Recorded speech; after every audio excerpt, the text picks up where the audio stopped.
Economic modernisation جس کی سلمان صاحب بات کریں، اس کو ہم کیوں نہیں کیچ کر پا رہے؟ جب ان ڈیموکریٹس یا ریپبلکنز میں سے ہمیں پتہ تھا کہ یہ 5 نومبر کو کسی ایک کے حق میں فیصلہ آنا ہے، تو ہماری بھی اپنی ایک پلاننگ، ایک اکنامک انٹرسٹ ان لوگوں کے لیے ایک اٹریکشن پیدا کرنے کی، کم از کم اپنے طور پر تو ہمارا ایک ہوم ورک ہوتا کہ کوئی ایک پروپوزل، کوئی اس طرح کا ایک فریم ورک تیار کیا جاتا یا انگیج کرنے کی کوشش کی جاتی امریکہ کو، ان کا جو بھی جواب ہوتا. لیکن یہ اپنے اینڈ سے تو کوشش ہو سکتی تھی، آپ سمجھتے ہیں؟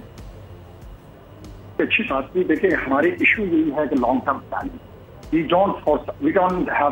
ہم نے اپنی فورسائٹی ڈیولپ کی، ہم نے وہ دور اندیشی اور آگے مستقبل کو اکنامکلی دیکھتے ہوئے ہماری کیا اپرچونیٹیز ہیں اور کون سی اپرچونیٹیز اور مارکیٹ ہمارے ساتھ اویلیبل ہے، اسی کی وجہ سے ہم ابھی تک کوئی انڈسٹری اس قسم کی ڈیولپ نہیں کر سکے جو گلوبل لیول پر وہ کریں.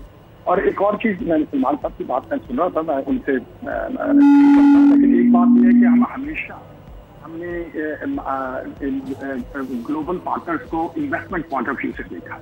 ہمیں اب ضرورت ہے کہ ہم ان کو as an export market and market دیکھنا شروع کریں اور ہم اپنے اندر کیپیبلٹی ڈیولپ کریں. اور کیا نام ہے، اور آئی ٹی کے اندر جیسے بات ہے اور خاص طور پہ جنریٹو اے آئی کے اندر جو پوٹینشیل موجود ہے، ہمیں اس کو ایکسپلائٹ کرتے ہوئے جو یہ ٹیرف کی پالیسی ہے، امریکہ کے سارے بڑے اکانومسٹ اس پر اگری کیا اور انہوں نے یہ لیٹر بھی لکھا ہے کہ امریکہ ول کم انڈر انفلیٹری پریشر، جس کی وجہ سے کاسٹ امپیکٹ جو ہے وہ بہت بڑا ایشو ہوگا اگلے چند سالوں میں.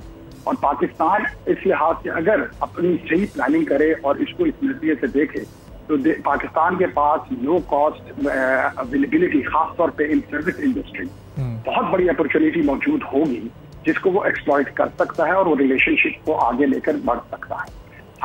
اگر ہم صرف ایک ہی نظریے سے اس کو دیکھتے رہیں کہ جی کون آ کے پاکستان کے اندر انویسٹمنٹ کرے گا، تو اس کی وجہ سے ہم وہیں کھڑے رہیں گے جہاں. لیکن یاسر صاحب، ایکسپورٹ پرسپیکٹو سے دیکھنے کے لیے ہمیں اپنی انڈسٹری کو بھی مضبوط کرنا پڑے گا، فیسیلیٹیٹ بھی کرنا پڑے گا، انسینٹیوائز بھی کرنا پڑے گا. یہاں تو کاسٹ آف ڈوئنگ بزنس اس وقت انرجی ٹیرف کی وجہ سے، ایز آف ڈوئنگ بزنس اس وقت ایک بڑا ایشو بنا ہوا ہے. جب تک ہم اپنا ہاؤس ان آرڈر نہیں کریں گے تو یہ پلاننگ ہم اس وقت تک کیسے کر سکیں گے؟ دیکھیں جی بالکل آپ نے صحیح کہا. دیکھیں ہمیں ہر چیز کو اس بات کو رکھنا پڑے گا، اور صرف امریکہ کے نقطۂ نظر سے نہیں، ہمیں چائنا کے لحاظ سے بھی، اور دوسری مارکیٹ، گلف ہمارے لیے بہت بڑی مارکیٹ ہے، سینٹرل ایشیا کا ذکر ہوا، ابھی بھی ہمارے پاس بہت بڑی اپرچونیٹی ہے کہ ہم ان کو ایکسپلائٹ کریں.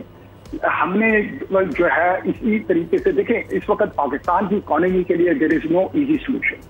اگر ہم کہیں کہ پاکستان کے اکانومی اوور نائٹ کوئی ہمارے پاس ایزی سولوشن ہے، نہیں. ہم ایک خواب خیالی کے اندر ایسے مبتلا ہوں گے اگر ہم یہ سمجھیں کہ دیر اوور نائٹ پاکستان کی اکانومی ٹھیک ہو جائے گی اور ہمیں کوئی میجیکل وان ملے گا.